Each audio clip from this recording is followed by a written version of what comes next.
feel like the Grinch who stole happiness. Okay. Okay. Okay.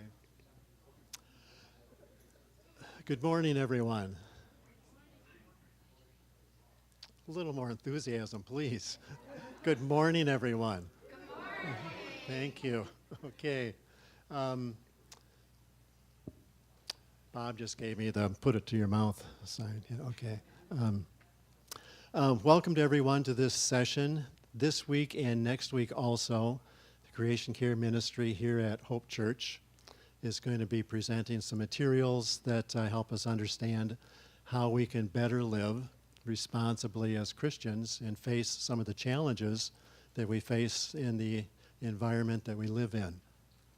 Just as a quick background, Creation Care Ministry began at Hope Church about 22 years ago.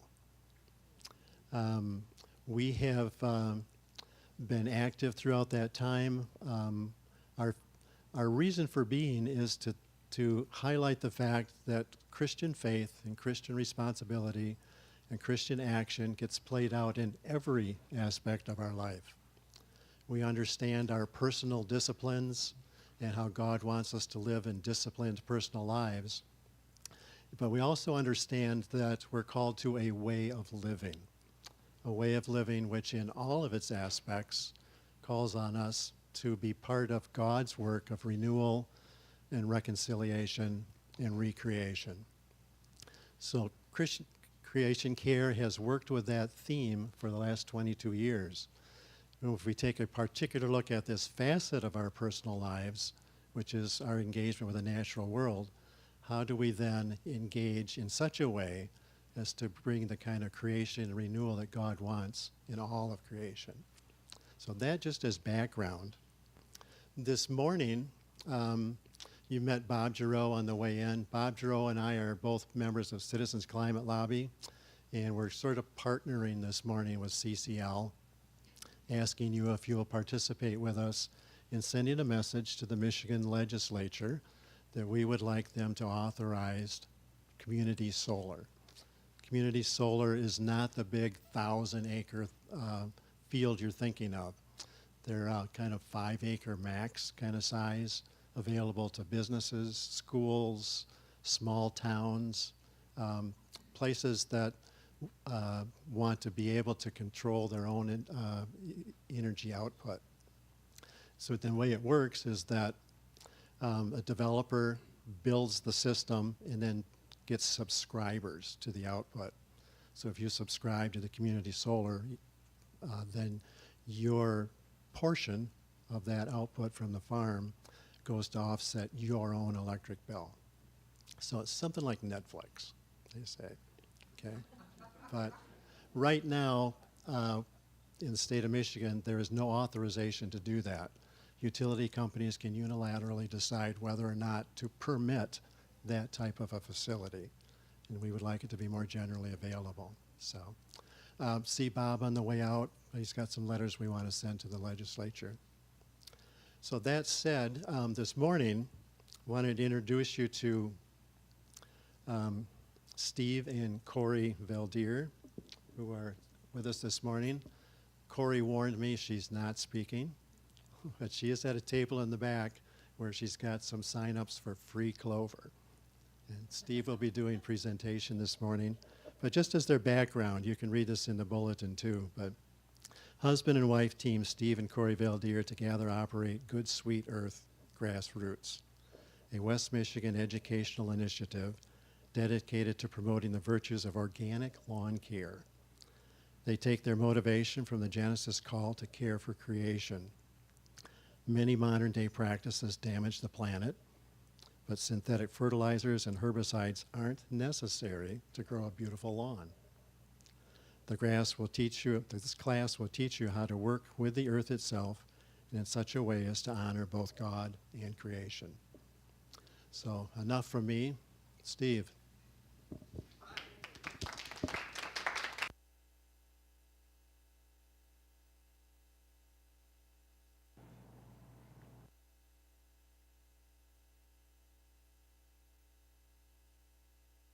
There you go. Are we on? All right. So thank you, Peter, and everyone at Hope for making this happen this morning. My name is Steve. I'm a lawn guy. I've not always been a lawn guy, and if you had told me 25 years ago when I was graduating from Michigan that I was going to be a lawn guy someday, I'd have said you were crazy. I used to be a journalist. I used to be a union organizer, but here I am, 2024, a lawn guy, and I've never been happier. A bit about me. I'm the owner of a organic all-natural lawn company called Good Sweet Earth. My wife and I started this about 12 years ago. This is our 13th season of lawn care here in West Michigan. And we fertilize lawns, we help people grow gardens without chemicals, and this has now been since 2012. Last year, we launched the nonprofit that Peter mentioned, Good Sweet Earth Grassroots, as a way to, make this more accessible to people here in West Michigan, organic lawn care and garden care, but also to educate more people around organic and natural practices in their lawns. So I'll start with a question that many of you might have, and that would be, why lawns as a creation care topic? There are so many bigger things out there, I know. There's melting glaciers and there's microplastics in our waters. The temperatures are rising. We're losing rainforest, all that kind of stuff. But when it comes to the environment and creation care, nothing hits closer than our homes, than our front yards. At the end of the day, I think God really, truly does care how we treat that little plot of land that he's gifted us with, our front yards, our backyards, and it's how we treat those things that matters on a daily basis. I mean, we can do things big picture for the planet, and those we shouldn't stop doing, fighting for against climate change, and all that stuff. But the first step, I feel, is that you walk outside and the first thing you see in creation is your front yard and is your backyard. So it matters how we treat that little plot of land. And so that's why we're here going to be talking about our lawns. So to start things off here, let me put my coffee down.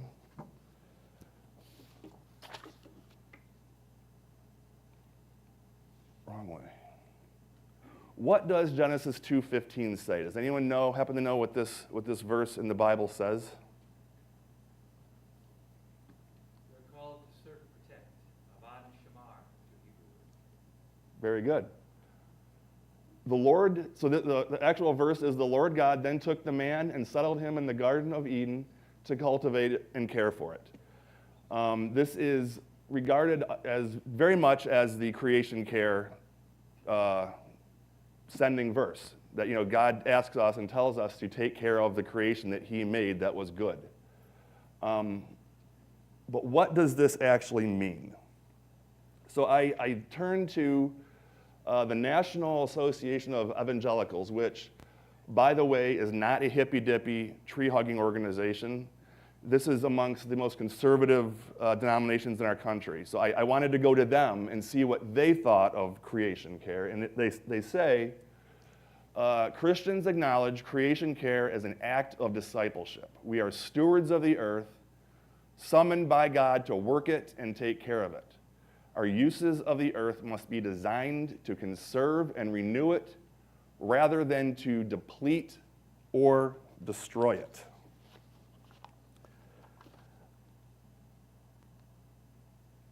So when it comes to taking care of our lawn, are we actually taking care of creation, or are we depleting it and destroying it? I'm sure that we've all used, and I can raise my hand in this as well, we've all used synthetic chemical fertilizers or herbicides on our lawn, our garden, the cracks in our driveway at some point in our lives, right? That includes, Scott's Weed and Feed, Scott's Turf Builder, Miracle Grow, Spectracide, Roundup, Bio-Advanced, and then lawn fertilization companies that spray and spread fertilizers and weed killers in our lawns.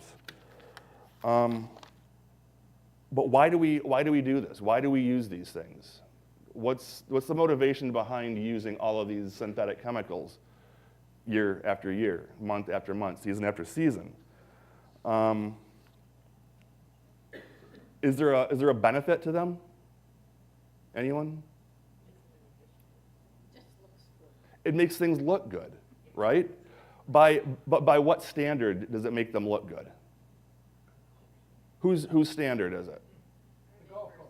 The golf course, exactly. Neighbors, the chemical industry, they're the ones who tell us what a beautiful lawn is supposed to look like, right? But what do these chemicals actually do to the environment? Yes, they give us green, thick lawns. Yes, they kill the crabgrass and the dandelions and the clover and whatever else is in there, but what are they actually doing to this creation that God told us to protect and not destroy and deplete? I got a couple here that I'm going to talk about, but there's a lot, but two. The first one is they kill microorganisms in the soil. The soil, there's trillions. In 1 teaspoon of soil, there are trillions of microbes, whether it's nematodes or fungi or bacteria or protozoa. And so why is it bad that these chemicals kill these microorganisms? Well, killing off the soil food web leads to problems like thatch, soil compaction, soil sterilization, and when bacteria, nematodes, fungi, and protozoa are killed, other beneficial organisms like earthworms disappear too. So these chemicals actually destroy the soil, which is one of the two things that the National Association of Evangelicals has warned us that we should not be doing, destroying the creation. And so by putting these chemicals into our lawn, just to keep up with the neighbors and keep up with the golf courses around us, we're actually destroying those microbes and the earthworms and whatnot that are in our soil. What else do they do? What else do these chemicals do for our environment? Well, they unbalance it. And why is this bad? Forcing out biodiversity creates a weaker lawn, making it more susceptible to pests like grubs, fungus, drought, and disease. These chemicals destroy the balance that God has given us. If you think about it this way, every lawn that you see has grubs in it. Every lawn that you see has fungus in it, in the soil. What happens when grubs take over the soil? What happens to your lawn when that happens? When you get too many grubs in your soil? What happens? It dies.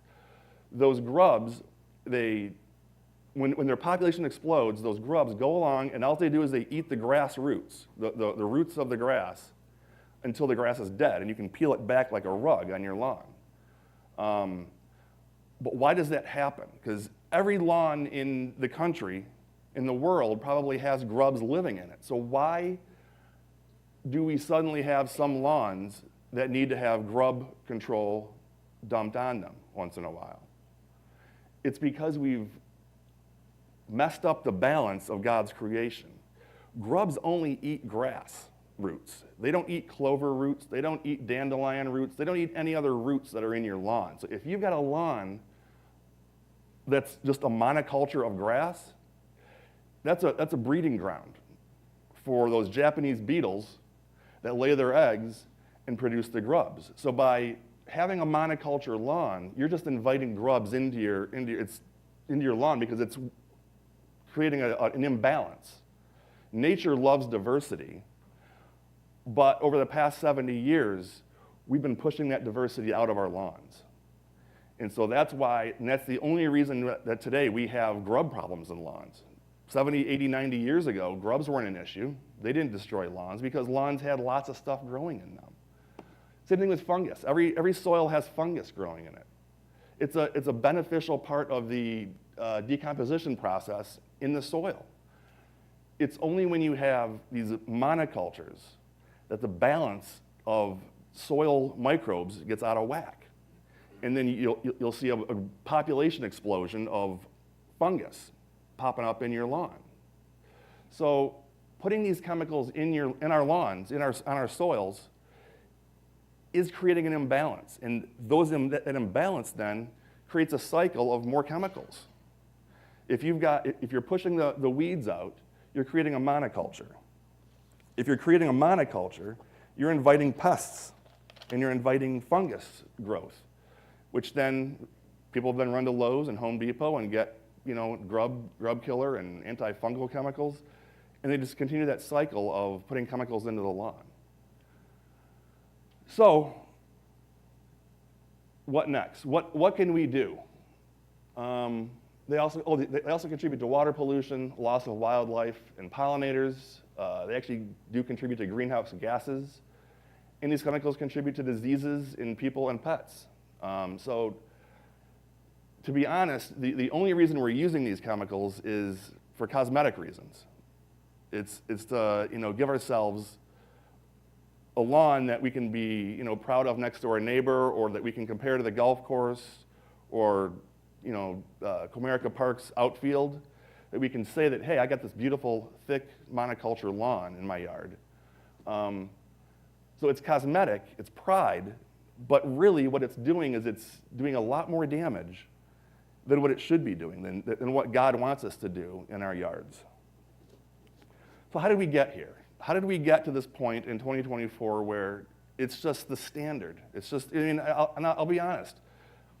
When Corey and I first got married and we bought our first house, I'd go to ACO or I'd go to Home Depot or Lowe's every spring and get that Scott's Weed and Feed four season chemical stuff and put it on my lawn, because that's just what was done. That's what the ads told us. That's what the neighbors told us.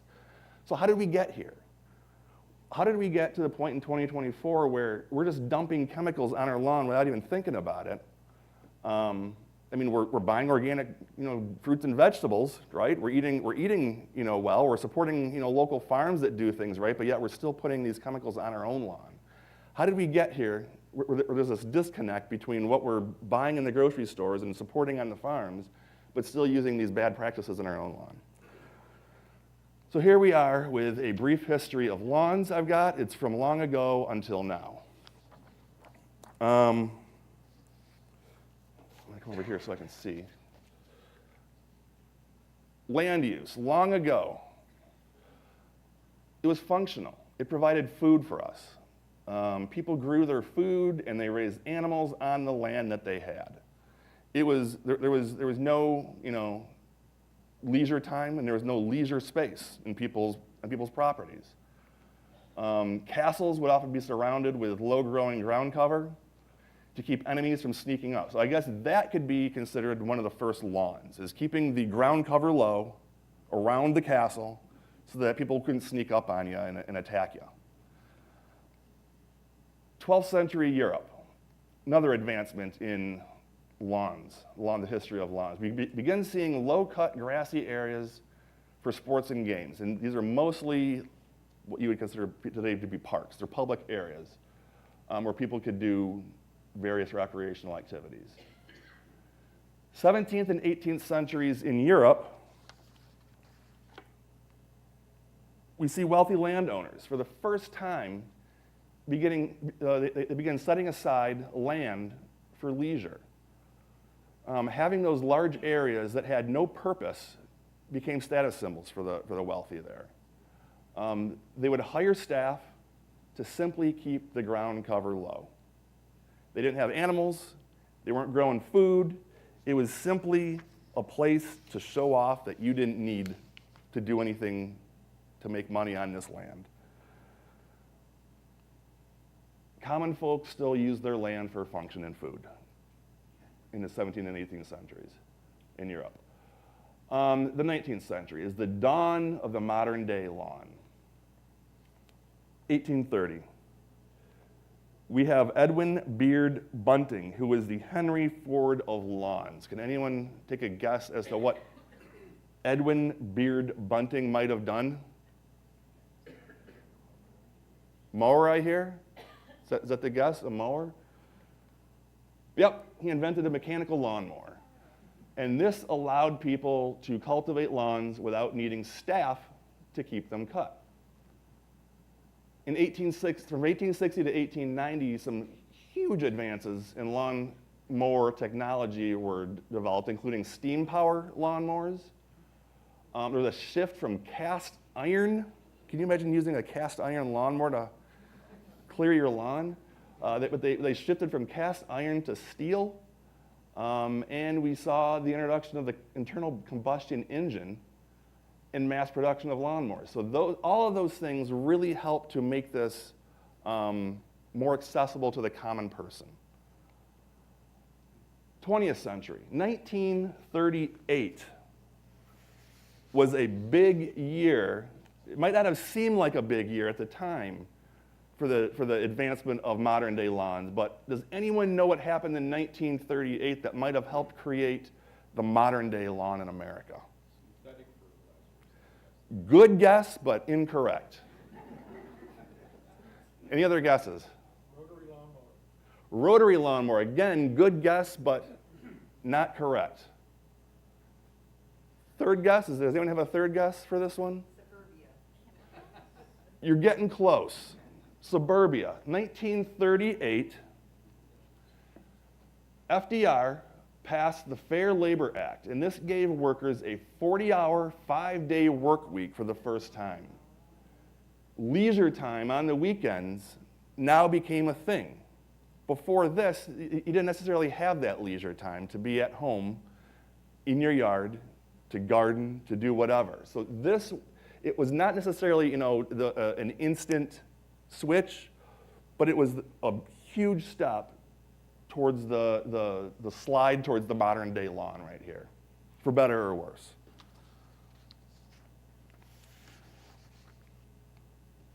Then post-World War II, you saw a housing boom.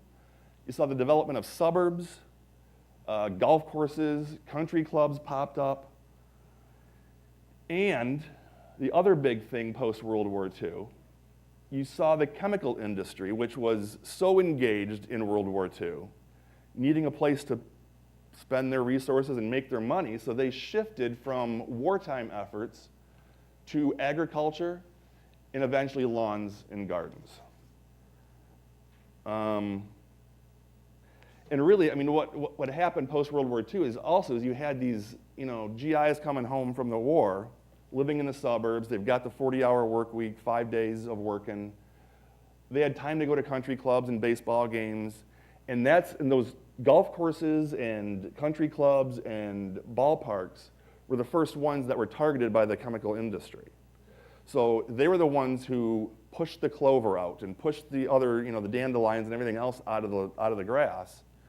So then these guys going to the country club and going to the ball games saw these, thick, lush green shag carpets on these, out in nature here, and they're like, I want that in my front yard and in my backyard. So the chemical industry saw another cash cow right there, and so they went from agriculture and golf courses to the homeowner. They began targeting the homeowner to get these to create monocultures in the lawn.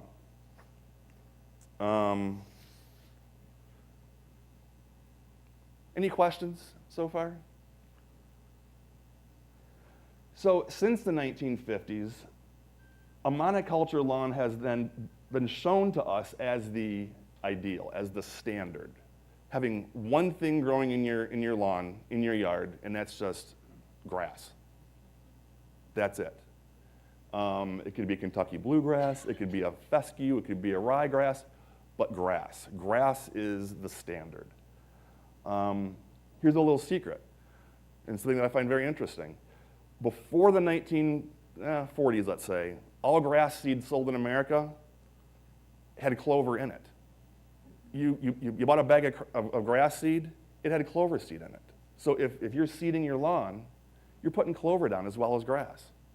It wasn't until the chemical industry told us that clover is a weed that you then saw herbicides that directly target clover. So it's been the chemical industry, for the most part, that has shown us what is considered to be the ideal lawn. This is nothing, it's not natural. It's not nature. Nature's not telling us to have a 10,000 square foot chunk of land with only one thing growing in it. Where in nature are you going to find that? It just doesn't exist. So having a lawn, 10,000, 8,000, 6,000, 20,000 square feet of one thing growing in it is the antithesis of a natural lawn.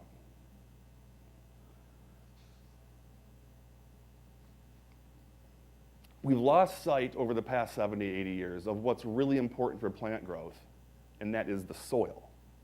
We're so focused on what's growing above the ground in our yards that we've lost focus of the soil. So what do you need then to grow a lawn? Here's the basics for lawn fertilization and lawn care. NPK. That's the big thing that we see on these fertilizer bags in the stores, the three numbers, number, dash, number, dash, number. Who knows what NPK stands for? Anyone? Nitrogen, potassium, phosphorus. So you got nitrogen, phosphorus, and then K is potassium. So let's take a look at what they're selling us in these stores here. There are pros and cons of the synthetic fertilizers. The positives: quick growth, quick green, and it's cheap. You can get a bag of this, Scott's Weed and Feed, the four cycle Scott's Weed and Feed for pretty cheap, and it'll give you that quick burst of green and growth that so many people, so many Americans these days are dying for, right?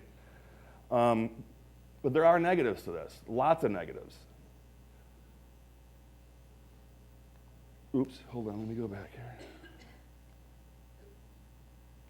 There we go. These fertilizers have a lot of salt and petroleum in them. They're oil-based, so you're putting that in your soil first and foremost.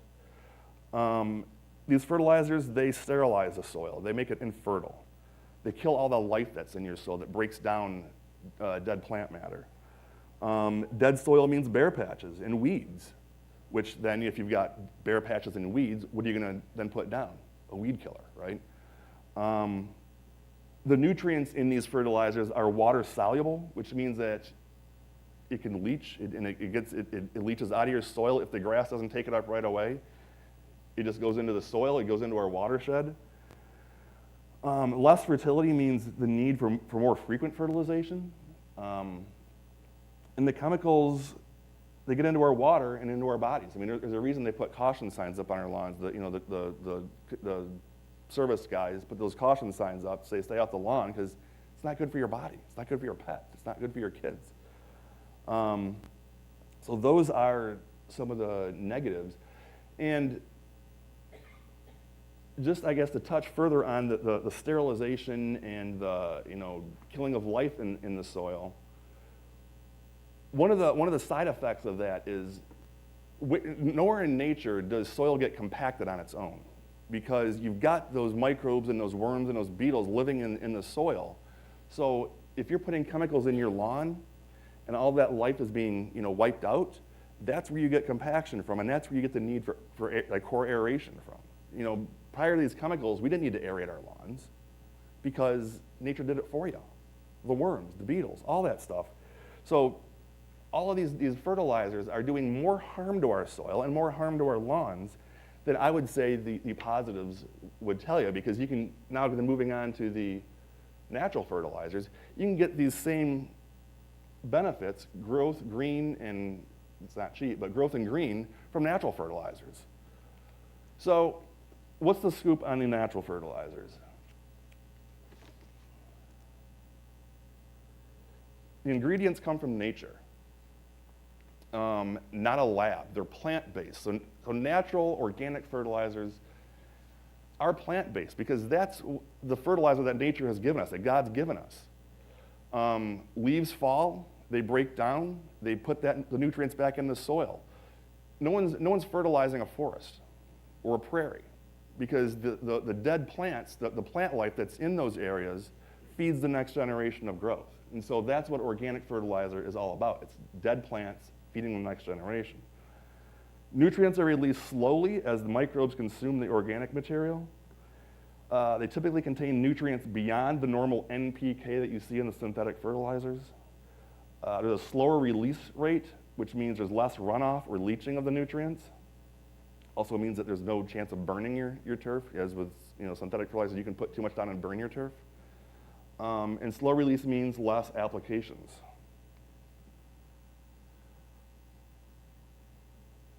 Additionally, it puts organic matter back into your soil, which increases fertility, and it makes it more sustainable. It provides a healthy home for microbes and macrobes. You can't overdo it, you're not going to burn. It improves the soil texture, which is good for water and nutrient retention.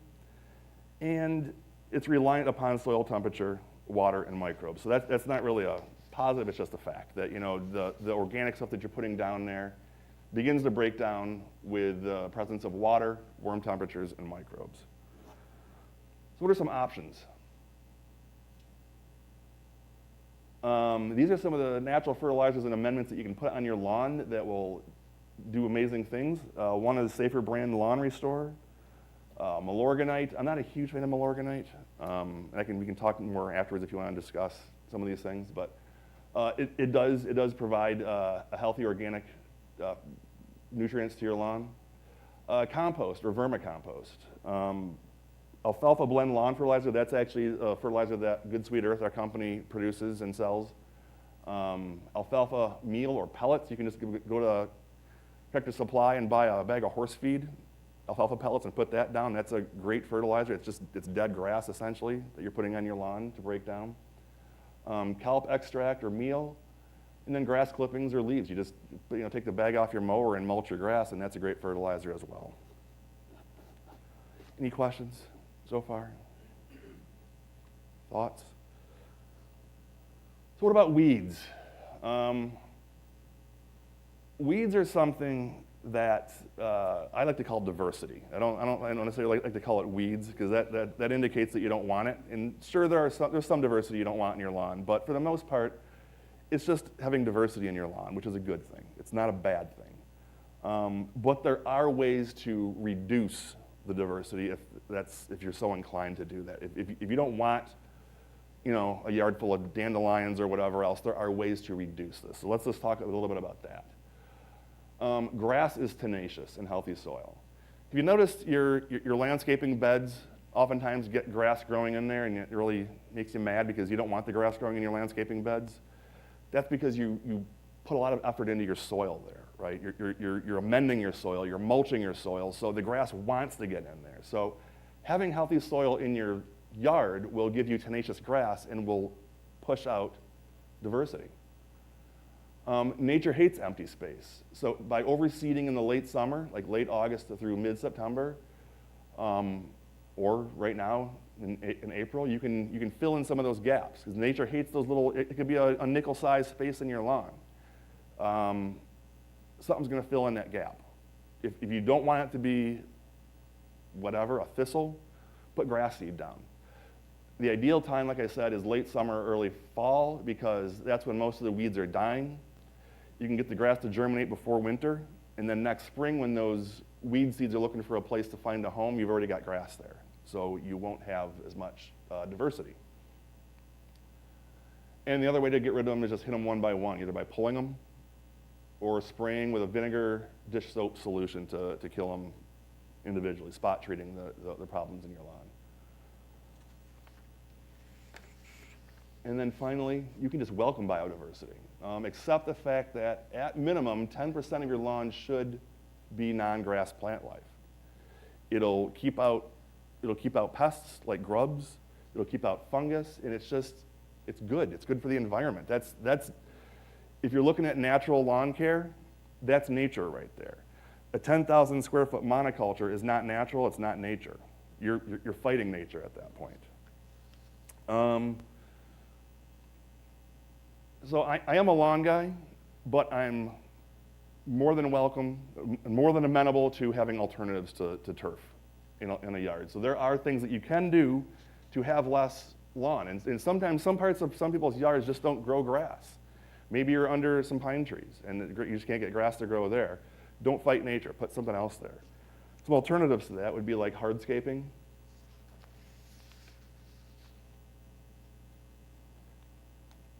Extend your landscape areas and put just down more mulch and landscaping. If you can't get grass to grow, or if you don't want grass growing there, extend that out. Country gardens, raised beds, and just look for some fun and games in your area, like a bocce court, volleyball court. Put a pond in. These are all good options for having less turf, because we don't need to have so much turf in our yards. And oftentimes, like I said, turf isn't going to grow in some areas. So don't fight nature in those areas. Put something else there. There is one more option, and this is the option that I've become very evangelical about over the past few years, and that option is clover. Like I said, up until about 70 years ago, all grass seed mixes had clover seed in it, and there's no reason why it shouldn't be in your yard today. And it's funny, the Scots people were one of the originals in deeming clover a weed all those years ago. They created the herbicides to kill the clover, that just selectively killed the clover and kept the grass looking okay. Full circle moment here. You can now go to the Home Depot or Lowe's and find Scott's brand grass seed with clover in it. So they've come to realize that people are starting to turn back to the older ways of having clover in their lawn. And this is what clover lawn can look like. And I'm not an advocate of having 100% clover in your lawn. It's more the sidekick and less the superhero. Which you're still going to want grass growing there. But if you incorporate clover in there as a sidekick to your lawn, to your grass, that's when you're going to get a spectacular lawn. Another example of clover lawns here. So what makes clover such an ideal addition to lawns? One, it adds nitrogen to the soil. It's self-fertilizing. Clover fertilizes your lawn all season long, making turf thicker and greener. It's one of these awesome plants that pulls nitrogen out of the air and deposits it into your soil. I've got a lawn customer who's, over the past couple of years been working clover into her lawn, and she does it in sections. And last August, when it was 90 in the 90s, I was at her house to spray, and the area that had the clover incorporated into it, all the grass was thick and green and just looking beautiful. The area right next to it, 2 feet away, that didn't have the clover in it yet, was looking thin and crispy and dormant from the summer heat and drought. So having clover in your grass will provide nitrogen to your turf and keep it looking green and drought resistant a lot longer. It blends into your lawn. It grows at a similar rate and height to the turf, and it's a similar color. So it's one of those things that will fill in, and unless you're right there looking at it, you're not going to notice it. You stand across the street or 20 feet away, you don't see that it's clover sitting there. It's just a green ground cover. It deters grubs and other pests. Biodiversity slows down pests. It's the same reason why farmers do crop rotation every year. If the pests know where to get their specific food, that's where they're going to be. So if you can break up the monoculture of your grass, you're going to deter those pests that only like to feed on grass and to infiltrate your lawn. You'll slow them down. You won't have as many pest problems. And you can actually learn a little bit more about. And it also feeds pollinators, honeybees, butterflies. They love those clover flowers, which is no small thing right there. When we need pollinators, and clover is an amazing food source, early spring food source for a lot of these honeybees and butterflies that we need. Any questions on that? Yeah. Do we need microphones for? Yes, we do. Okay, let's mic them up. Larry's got it. Raise your hand and ask your question. What do you think about the whole thing of soil testing? On the one hand, it sounds like a good idea, but then does it really change your game plan? If you're trying to do this holistic, you want to add all this stuff anyways, Yep. and maybe it's just the way the companies try to get you to then Yeah. buy a particular product, your soil's deficient in X, Y, or Z. Yep, and that's a great question. Great question, because as a lawn guy, I get a lot of calls for people to who want a soil test, and I'm fine doing it, but I'm more inclined to push it for gardeners than for lawn customers, because with gardeners, whether you're growing, you're growing a variety of things in your garden that might need different nutrients, that might need certain pH levels. For the most part, lawns only need one thing: nitrogen, or actually two things: nitrogen and organic matter. You can't test for nitrogen. There's no way that labs can test how much nitrogen is in your soil, because it depletes so quickly. By the time you pull it out of your lawn, get it into the lab, you can't test for it. But what you can test for is organic matter. And organic matter is one of those things that will lock nitrogen into your soil for your turf. So really, if someone's got unhealthy looking lawn, what I'm going to tell them to do is just add more organic matter. Top dress with compost. Put down some organic fertilizer, because 9 times out of 10, it's a lack of organic matter that's causing problems in the lawn. It isn't a lack of any specific nutrient. We've got more phosphorus on our lawn than we know what to do with here in Michigan, so you don't need to test for that. Most pH levels in Michigan are around what grass needs. You don't need to test for that. Potassium, that's not going to necessarily cause huge problems for your lawn either. It comes down to organic matter, which there's not really a need. I mean, you can't overdo organic matter in your lawn. So anytime that you've got weakness showing there, I say top dress with some compost, put some organic fertilizer down, let it break down into compost, and see what happens then. You don't need to soil test your lawn, because the one nutrient, nitrogen, that you need to test for lawns, you can't test for it. It's just not possible to test for nitrogen. So that's a good question. Anything else? Do you sell clover seed then? We do. Well, actually, here's a next slide here. We got a website called cloverisnotaweed.com. Nice, easy to remember. Tells you what it's all about right there on the website, or web address. If you go there, we're giving away free clover seed. We've got some free clover seed in the back that we're going to give to anyone that wants it today. If you need more, then our company, our Good Sweet Earth, the business, the lawn business, we do sell Dutch white clover seed as well on our website, which is goodsweetearth.com. So yeah. But if you'd like to go and learn more about how clover can help your lawn, please check out this website. Share with your friends. We're giving away clover seed to anybody that wants it. It's 4 ounces, is that right? 4 ounces of clover seed, which will cover about 2,000 square feet of lawn space. It's not going to create a clover lawn for you, but it's a start, and clover spreads. So you put it in your lawn, it'll spread over time. Anyone that wants it can get clover seed there. We'll mail it to you. We got some in the back here, like I said today.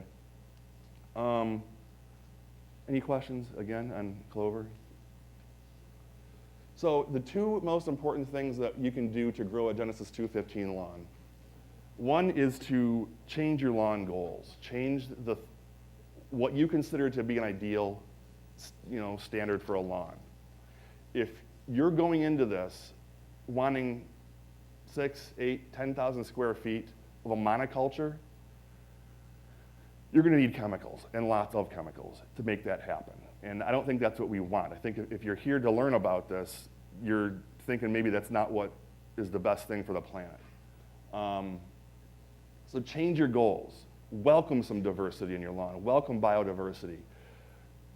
If you can't get grass to grow in certain areas, put something else there. Hardscaping, landscaping, whatever. And then the other thing that I want you to go away is to prioritize your soil. If you don't have healthy soil, you're not going to get anything to grow in it.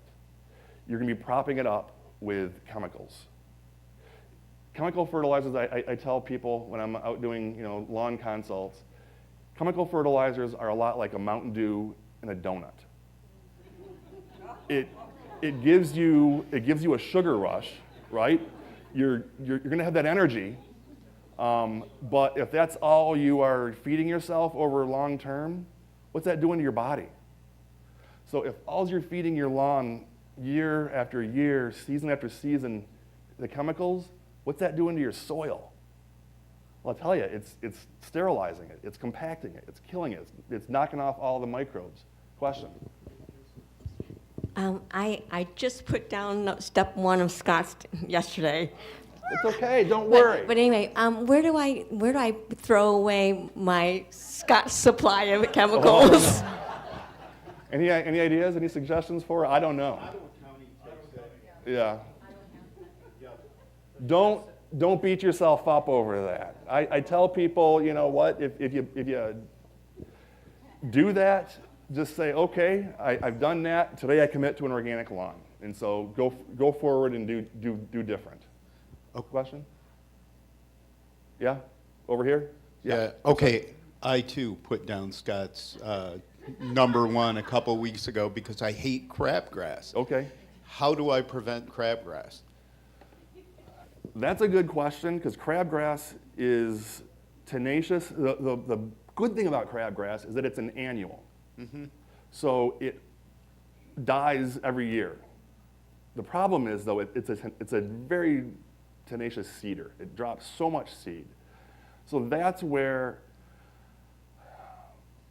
overseeding will help you out in the fall. Because as this crabgrass dies for the season in the fall, you're going to have these empty spots in your lawn, dead spots where the crabgrass is dying for the year. Yep. But they've been dropping seed all summer long. So those seeds are going to be there next spring to germinate, and you're going to have more crabgrass in the spring. So if you can overseed in the late summer, early fall, you'll have grass growing up where that crabgrass was or is, and you'll have less, hopefully, ideally, in the spring. Ways to get rid of it, though, naturally, not a whole lot besides pulling it and spot treating with like a vinegar and dish soap mix. Yes. So I live on 12th Street, which is a very popular spot for dog walking. And right now, if you come to my lawn, you'll see it's been organically fertilized. Yes. It's looking kind of bare, except it's got these patches of vibrant green where dogs have put their Mountain Dew. Yep. And so my question is this natural organic fertilizer, or is this like Scott's and they're killing the soil? Those dogs are doing God's work. They are putting a natural fertilizer called urea, which is nitrogen rich, into your lawn. The problem is those dogs don't know when to quit. So oftentimes, you'll have dogs pee in the same spot in their own yard, and that's where you get the brown spots. Many people think that that's acid. It's an acid problem there. It's not. It's a nitrogen problem. Those dogs are over-fertilizing the lawn. So those dogs that are doing it on your lawn, they're doing a wonderful thing for you, but it does create patches, right? Those bright green areas. So what I recommend is those areas regularly water in the spring, summer, and fall when it's not raining out. Regularly put water down there because then that'll spread that urea, that nitrogen out into your soil, and you'll get less of the rings, the bright green rings. On the topic of watering, the idea of watering less frequently but for longer. Yep. But how do you, around here, a lot of us have quite sandy soil. Yeah. So I struggle, how do I set up, I have, sprinklers, and I try to use that with my shallow well. But sometimes with the groundwater, I have to use city water, which I feel bad about, but I also don't want the whole thing to die and go dormant, since I usually have groundwater that I could use. Yep. But I still struggle, how do I set up my sprinkler system, how often to run?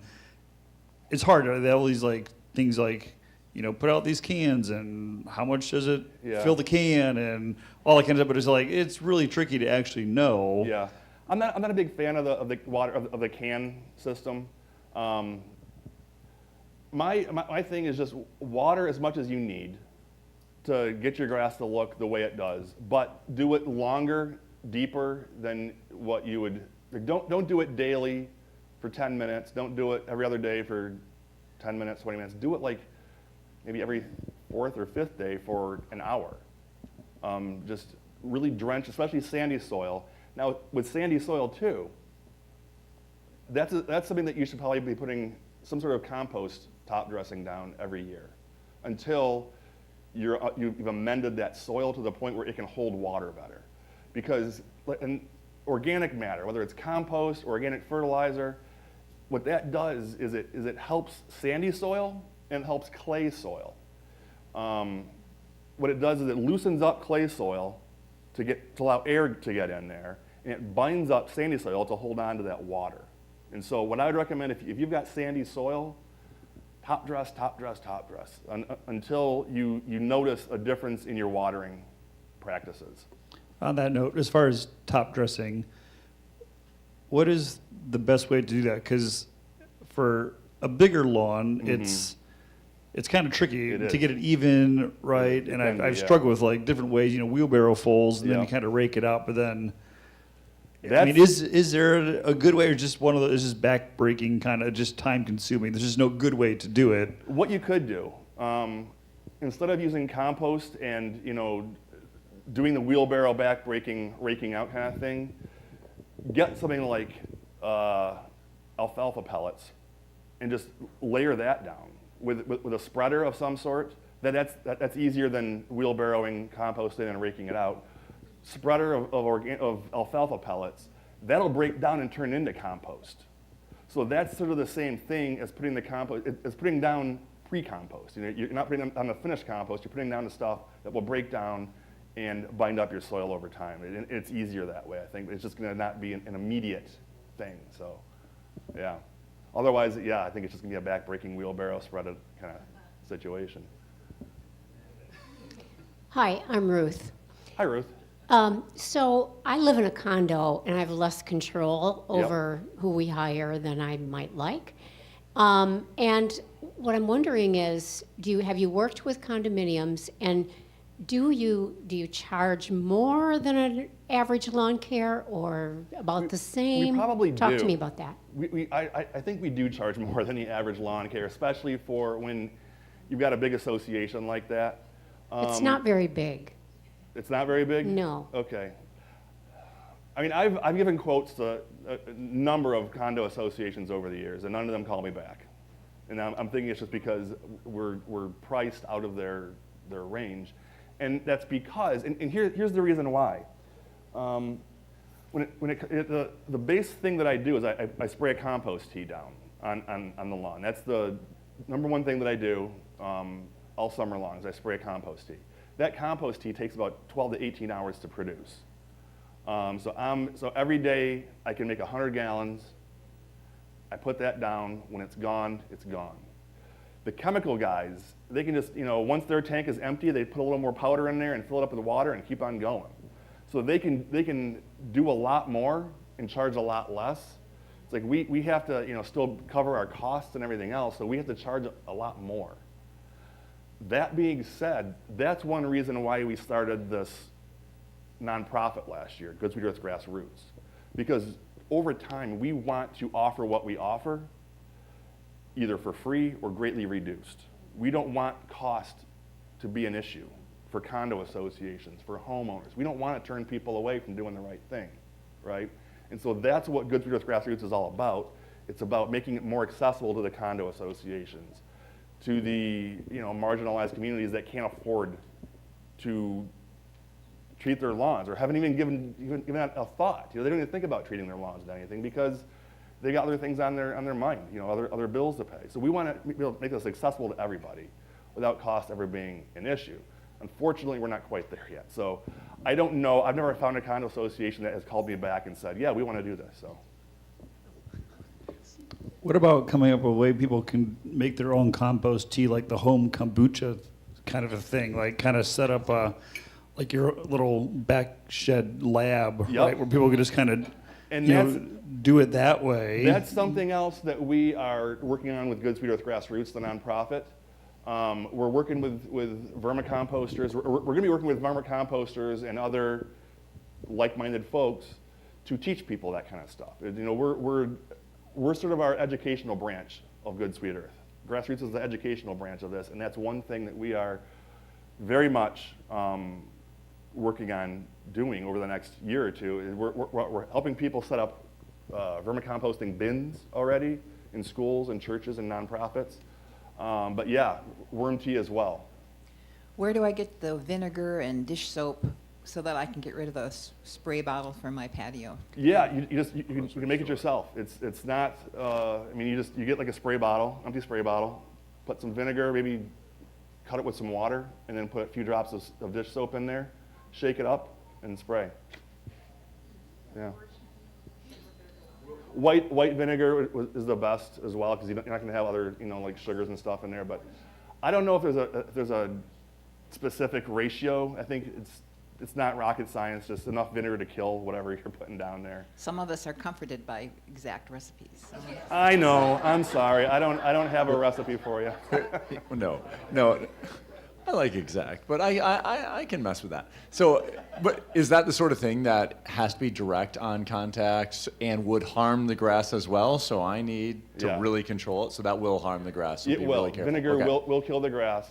But having that dish soap in there will help that vinegar water solution bind to the plant itself. So if you get in there, it'll bind itself to the plant and just focus on killing that plant. So I have a large organic garden, and I have a horrible weed problem because I use pony manure, and it's like fertilizer encased in weeds encased in fertilizer. And I went to Menards. You don't want to use regular vinegar. You want to go there. They have a cleaning vinegar. They don't have an agricultural one, but they got a cleaning one. It's 30%, and you use that. It's cheap. It's $1.69 a half gallon. Okay, and you spray that with that soap on it. I sprayed my entire garden with it. I put about 4 gallons on it, and the next day it was dead. I mean, it's dead. Where do you get it? At Menards. Okay, cool. That's good And to know. it's in the cleaning section when you first come in and you take a left and go down the aisle there. It's right there. Just look for the it's called a cleaning vinegar. That's good to know, because I've always recommended just white vinegar, because agricultural vinegar is hard to find, and that's a thing too, agricultural vinegar. But it's harder to find. But knowing thank you very much for letting us know about that. So yeah. So I guess my problem is I've been using balsamic for so long, it just doesn't work. But sounds delicious, but it's going to attract bugs, right, and I it's think. so expensive. That too. I wanted to get back to Milorganite. Yeah, oh yeah. Which is where I make myself feel good, and I've been using that for years. So, what are your thoughts on that? Good question. I didn't want to slow down my presentation earlier when I went by it, but I'm glad you came back to that. Milorganite is. Does anyone know what Milorganite is? I'll tell you. It's composted human feces. So the city of Milwaukee has their raw sewage that they've collected and composted. It's, for the most part, I mean, it is compost. You're not putting, I know it sounds gross, but you're not actually putting human stuff on your lawn. It's composted stuff. That being said, over the past few years, I've heard some negative things about it. It's got unsafe levels of heavy metal still in it. So I have sort of, and I should probably take it off my slide, but I've stopped recommending Milorganite for that reason, because there's more PFAS, there's PFAS that's been found in it, heavy metals that have been found in it, so I have a hard time recommending Milorganite. That being said, it's still better than the Scott's Weed and Feed. But it's just not what I don't feel comfortable recommending Milorganite so much anymore, because it does have the heavy metal situation and PFAS. So I think we're getting ready for church here. I think we're coming to the end of my time. I'll be around for a few minutes if you want to come up to me and ask me questions.